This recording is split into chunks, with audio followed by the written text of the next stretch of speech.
bienvenue à l'école numérique Mashindano. À présent, nous avons le cours de français lecture.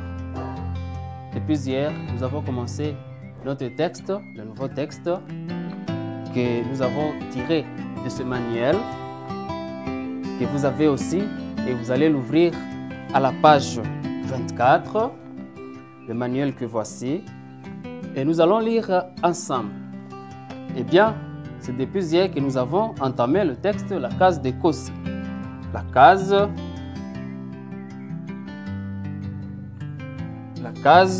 de Kossi.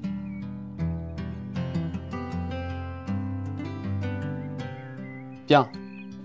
Hier, nous avons lu le premier paragraphe. Aujourd'hui, nous allons faire suite de l'autre paragraphe. Et très vite là, nous allons rappeler d'abord le paragraphe d'hier afin de commencer celui d'aujourd'hui.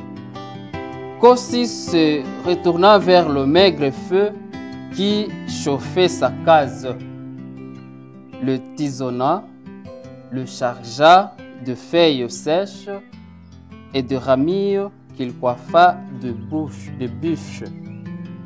Comme il se sentait bien dans sa case, Kossi. La pluie, elle pouvait tomber par jarres. Il se riait d'elle comme il se riait du reste de Bamara, le lion, et de Mourou, la panthère. Voilà un peu le paragraphe d'hier. Alors aujourd'hui, nous allons continuer. Après la lecture silencieuse que vous avez déjà faite, alors je veux lire aussi à haute voix et avec vous.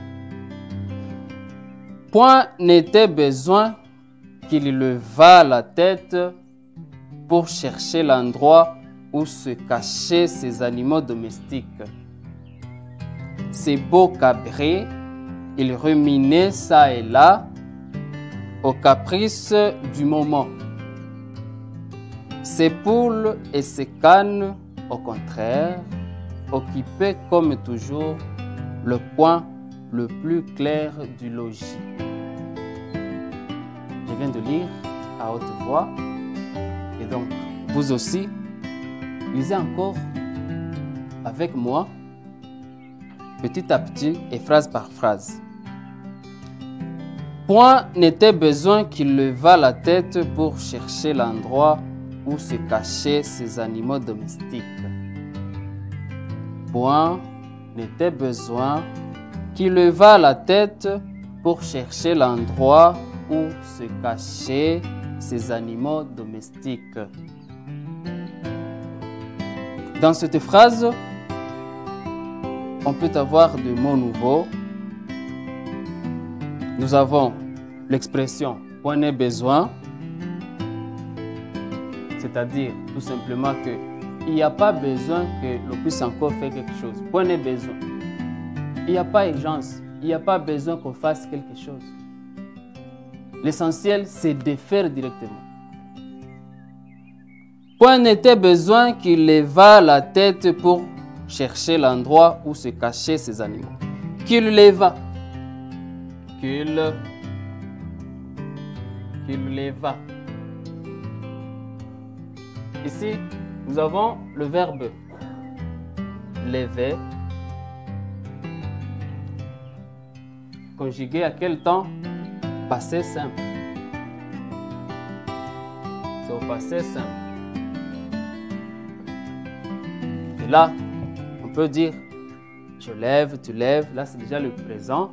Mais ici, il s'agit du passé simple à la troisième personne du singulier.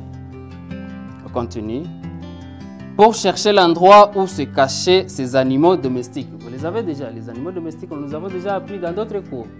Et là, nous avons cité la chèvre, la vache. Ce sont là les animaux domestiques, les animaux avec lesquels nous restons à la maison. Les animaux qui vivent à la maison.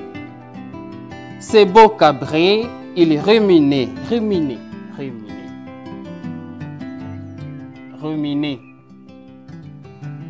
Que signifie ruminer? Ici, on nous dit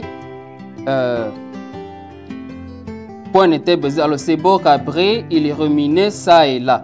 Il ruminait ça et là. Ruminer ici, revient aux vaches pour les chèvres, voire la vache aussi. Ruminer, c'est-à-dire, c'est lorsque la chèvre essaie de, après avoir mangé, elle voudrait encore lever la nourriture, faire sortir la nourriture qui est déjà dans le ventre, mais on l'amène encore dans sa bouche. Là, c'est le fait de ruminer. C'est comme pour dire vomir. Comme pour dire vomir. Alors, l'animal rumine la nourriture déjà mangée et puis il veut encore en manger une fois de nouveau. Il voulait encore en prendre ou alors l'animal veut encore brouter les feuilles, les aliments déjà dans son ventre. Voilà. Alors, nous pouvons prendre ces deux mots-là et on pourra continuer encore. Point n'était besoin qu'il levât la tête pour chercher l'endroit où se cachaient ces animaux domestiques. Ici, vous devez respecter la ponctuation, la virgule, le point quand il s'agit du point final. Vous devez aussi respecter cela.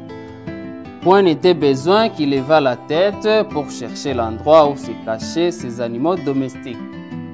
Ces beaux cabrets, ils ruminaient ça et là aux caprices du moment.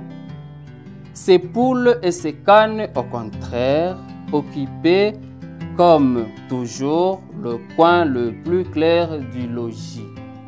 Voilà, là c'est la fin de notre texte. Alors, vous allez encore lire à la maison comme activité. Maintenant, ici, cette fois-ci, c'est le premier paragraphe jusqu'au dernier. Lisez tous les textes afin que vous puissiez encore comprendre un peu davantage les mots du texte. Et si vous avez à trouver encore un autre mot difficile, vous soulignez ce mot-là, vous le placez à côté, vous l'écrivez sur un bout de papier et vous allez l'amener demain. Après-demain, nous allons expliquer son sens. Merci de nous avoir suivis. Cliquez sur le bouton exercice pour vous évaluer. Merci.